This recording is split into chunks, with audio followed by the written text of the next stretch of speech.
Hello everyone, welcome back to my YouTube channel. आज होगी 18 सितंबर और आज की क्लास में मैं आपको करवाने वाली हूं जो कुमार गौरव सर के द्वारा आज 18 सितंबर को करंट अफेयर्स की क्लास करवाई गई है। इसका मैं आपको हैंड रिटन नोट्स के माध्यम से रिवीजन करवाऊंगी। इससे आपका टाइम भी बच जाएगा और आपकी पूरी क्लास का रिविजन भी हो जाएगा। तो चलिए शुरू करते हैं आज की अपनी इंपॉर्टेंट क्लास बिना टाइम वेस्ट किए। और क्लास पसंद आए तो लाइक जरूर कीजिएगा। तो देखिए आज का अपना क्वेश्चन नंबर फर्स्ट है, हाल ही में टाइम मैगजीन की द वर्ल्ड्स बेस्ट कंपनीज 2023 की सूची में टॉप 100 में शामिल एकमात्र भारतीय कंपनी कौन सी है? तो ये है इन्फोसिस कंपनी। तो देखिए द वर्ल्ड बेस्ट कंपनीज 2023, तो इसकी लिस्ट जारी की गई है टाइम मैगजीन के द्वारा। तो देखिए इसके अंदर टॉप 100 के अंदर जो विश्व की टॉप 100 कंपनी है, इसके अंदर एकमात्र भारतीय कंपनी है जिसका नाम है इन्फोसिस कंपनी और ये इसके अंदर 64th रैंक पे है। इसके बाद देखिए टॉप 4th रैंक पे कौन कौन सी कंपनियां हैं?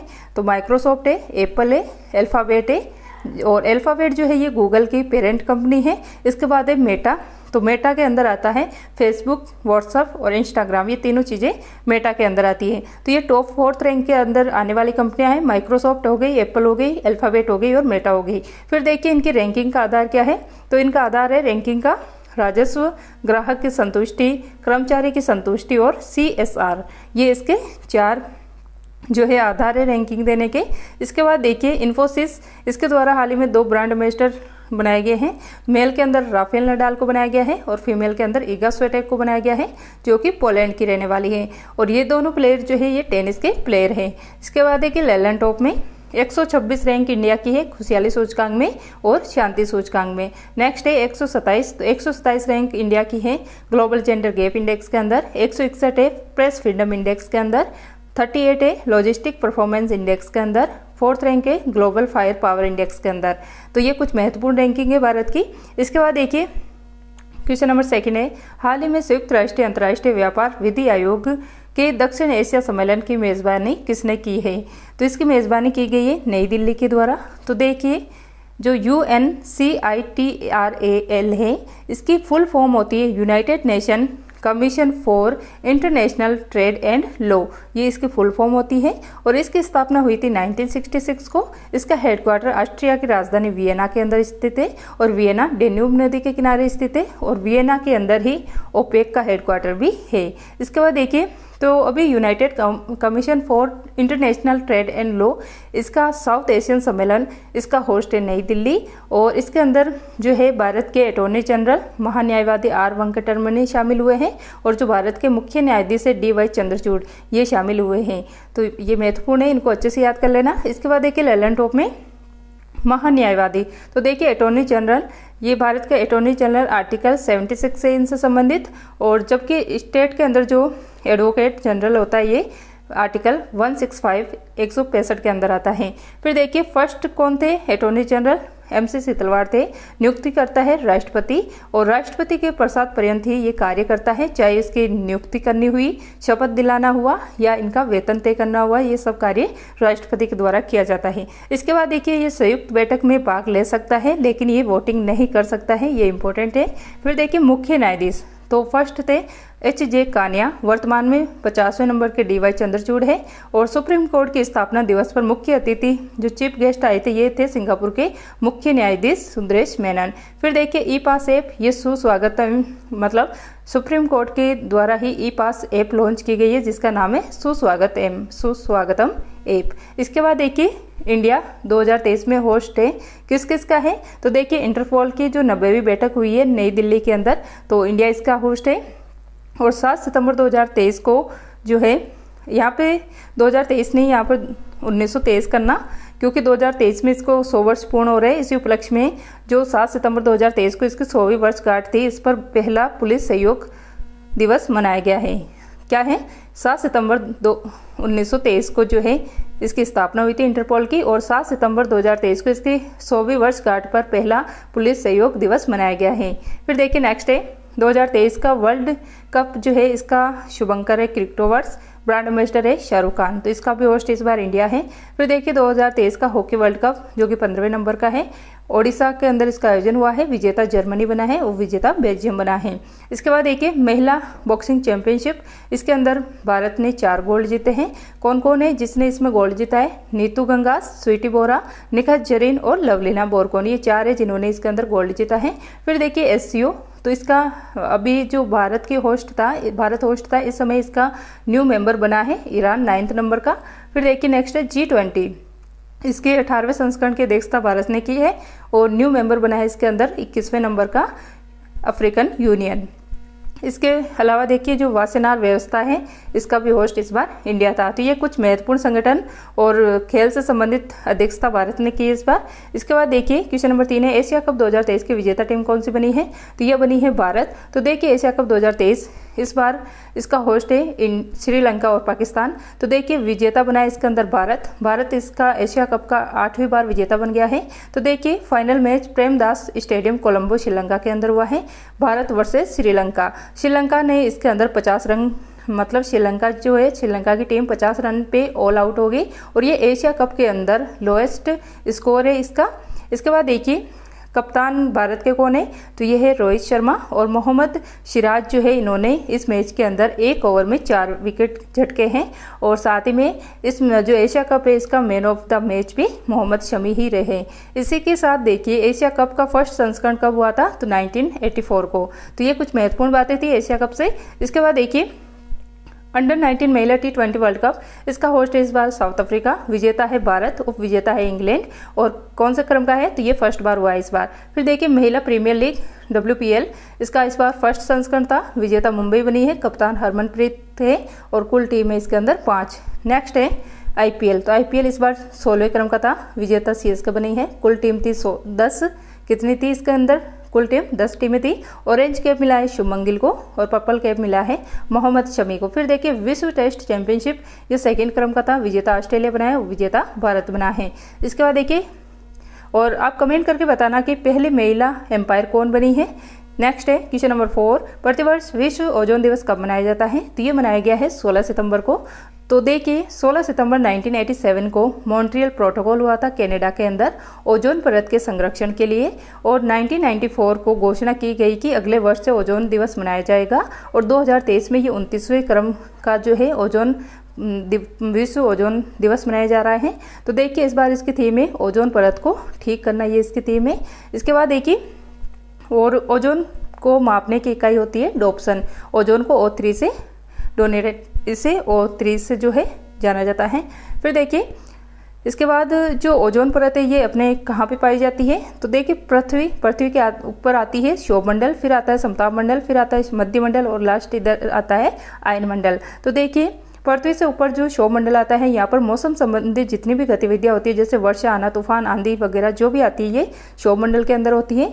नेक्स्ट इसके ऊपर जो समताप मंडल होता है, यहाँ पर एरोप्लेन वगैरह ये सब इसी के अंदर उड़ते हैं और यहीं पर जो है ओजोन परत पाई जाती है जो कि हमारे सूर्य की पराबैंगनी जो अल्ट्रावायलेट रेस है इससे रोकने का कार्य करती है, जो कि स्किन कैंसर का कारण बनती है, इससे स्किन कैंसर होता है। ये हमारी जो है ओजोन परत जो है सूर्य की पराबैंगनी किरणों से सुरक्षा करती है। इसके बाद देखिए कुछ महत्वपूर्ण सम्मेलन, तो इसके अंदर देखिए स्टॉकहोम सम्मेलन ये हुआ था 1972 को और स्टॉकहोम ये स्वीडन की राजधानी है। फिर देखिए क्योटो प्रोटोकॉल ये जापान के अंदर हुआ था 1997 को और ये COP3 के अंदर हुआ था।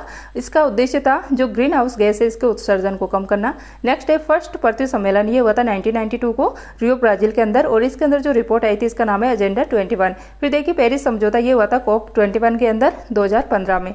इसके बाद देखिए नेक्स्ट है क्वेश्चन नंबर 5, हाल ही में प्रधानमंत्री नरेंद्र मोदी ने पारंपरिक शिल्पकारों और कारीगरों को आर्थिक सहायता प्रदान करने के लिए कौन सी योजना प्रारंभ की है? तो इस योजना का नाम है PM विश्वकर्मा योजना। तो देखिए 17 सितंबर 2023 को विश्वकर्मा जयंती थी, तो इसी के ऊपर PM मोदी द्वारा जो प्रधानमंत्री विश्वकर्मा योजना है, विश्वकर्मा योजना या यहाँ पे देखना जयंती लिख दिया मैंने, यहाँ पे योजना कर लेना। तो PM मोदी द्वारा PM विश्वकर्मा योजना का शुभारंभ किया गया है। इसके अंदर 13,000 करोड़ रुपए का खर्च आने वाला है, मतलब इन्वेस्ट किया जाएगा और सस्ता लोन देने में जो है ये खर्च होगा 5% की ब्याज दर पे। फिर देखिए इसके अंदर लाभ कौन उठा सकते हैं, जो पारंपरिक शिल्पकार हुए या कारीगर हुए, इसमें 18 पारंपरिक व्यवसाय शामिल होंगे और फर्स्ट चरण में इसमें 1 लाख रुपए मिलने वाले हैं और सेकंड चरण में 2 लाख रुपए मिलने वाले हैं और ये दोनों चीज़ें जो है 5% की ब्याज दर पे मिलने वाला है। फिर देखिए बजट 2023-24, तो इसी के अंदर पीएम परिणाम योजना, जो परिणाम योजना है इसकी घोषणा की गई थी, जो कि भूमि प्रदूषण को रोकने इसका उद्देश्य है। फिर देखिए मिष्टी योजना, ये मैंग्रोव वनस्पति का संरक्षण के लिए है। महिला सम्मान बचत पत्र योजना, ये 2 लाख रुपए दिए जाएंगे इसमें 2 साल के लिए 7.5% की ब्याज दर पे। फिर देखिए आयकर, तो इसके अंदर 6 स्लैब थे और अब 5 स्लैब कर दिए गए हैं और कर में मुक्ति, पहले 2.5 लाख रुपए कर मुक्त थे और अभी 3 लाख रुपए कर दिए गए हैं। फिर देखिए क्वेश्चन नंबर 6 है, हाल ही में प्रवर्तन निदेशालय का अंतरिम निदेशक किसे नियुक्त किया गया है, तो ये राहुल नवीन को नियुक्त किया गया है। तो देखिए सर्वोच्च न्यायालय इसका द्वारा हाल ही में निर्णय लिया गया है कि जो CBI और ED है, इनके निदेशक का कार्यकाल 5 वर्ष से अधिक नहीं होगा। तो देखिए ED के जो निदेशक है संजय कुमार, इनका कार्यकाल 15 सितंबर 2023 की रात को 12 बजे तक था, मतलब इसके बाद ये निदेशक नहीं थे। तो इसी के स्थान पर हाल ही में अंतरिम निदेशक बनाया गया है राहुल नवीन को। फिर देखिए प्रवर्तन निदेशालय, तो ये क्या होता है, तो इसकी स्थापना हुई थी 1956 के अंदर। हेडक्वार्टर इसका नई दिल्ली में स्थित है और इसका कार्य होता है जो मनी लॉन्ड्रिंग होता है इसको रोकना। मनी लॉन्ड्रिंग मतलब होता है कर की चोरी। इसके बाद देखिए CBI, तो CBI इसकी शक्ति कहाँ से प्राप्त होती है, तो दिल्ली की जो पुलिस विशेष स्थापना एक्ट है 1946, इससे इसको शक्ति प्राप्त होती है और वर्तमान में इसके निदेशक है परवीन सूद और फर्स्ट निदेशक थे इसके DP कोहली। इसके बाद देखिए CVC, केंद्रीय सतर्कता आयुक्त कौन है अभी, तो CVC इसकी स्थापना हुई थी संतनम समिति की सिफारिश पर। कौन से एक्ट के द्वारा, तो 2003 के एक्ट के द्वारा और वर्तमान में CVC कौन है, प्रवीण कुमार श्रीवास्तव। तो ये इंपॉर्टेंट चीजें हैं CVC से। फिर देखिए क्वेश्चन नंबर 7 है, हाल ही में भारत ने कृषि सांख्यिकी के लिए कौन सा एकीकृत पोर्टल या ऐप लॉन्च किया है, तो ये पोर्टल है UPAG पोर्टल। AG मतलब एग्रीकल्चर से संबंधित है। तो देखिए UPAG पोर्टल ये एक एकीकृत पोर्टल है, इसको लॉन्च किया गया है रमेश चंद्र के द्वारा, जो कि नीति आयोग के जो पूर्णकालिक सदस्य है, जो कि 4 सदस्य होते हैं उनमें से एक है। तो ये जो ऐप है या पोर्टल है ये कृषि से संबंधित है और इसका उद्देश्य है कम लागत में बेहतर विश्लेषण करना, इस पोर्टल का उद्देश्य है। फिर देखिए सरपंच संवाद ऐप, ये असम में लॉन्च किया गया है असम के राज्यपाल गुलाब चंद कटारिया द्वारा। इसके बाद देखिए कुछ प्रमुख ऐप या पोर्टल, CU चेन पोर्टल, ये UGC के द्वारा लॉन्च किया गया है। फास्टर ऐप, ये सुप्रीम कोर्ट ने लॉन्च किया है। इस समाधान ऐप, ये UGC ने लॉन्च किया है और सरपंच संवाद ऐप, ये असम राज्य में लॉन्च किया गया है। फिर देखिए क्वेश्चन नंबर 8 है, हाल ही में मुख्यमंत्री संपूर्ण पुष्टि योजना किसने प्रारंभ की है, तो ये ओडिशा द्वारा प्रारंभ की गई है। तो देखिए इस समय जो है 2 योजनाएं इसके अंदर प्रारंभ की गई है।